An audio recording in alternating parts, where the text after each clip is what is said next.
குடும்பமா எல்லாரும் ஊரெல்லாம் அப்படியே சுத்திட்டு வரீங்க போல. நாங்க ஊர்ல ஒண்ணு சுத்தல. என்னமோ இந்த வீட்ல கல்யாணமே நடக்காதுன்னு சொன்னீங்க. கல்யாணம் பண்ண போறீங்களா?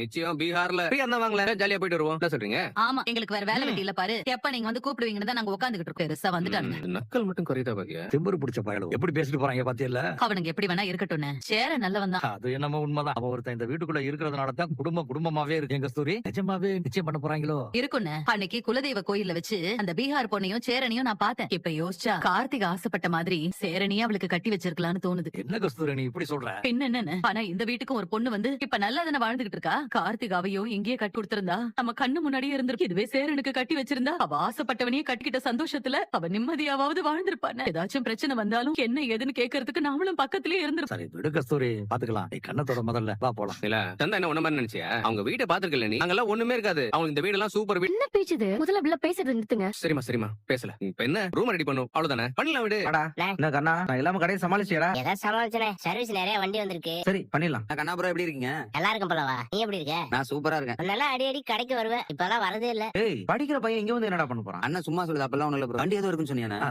ஆமாடா.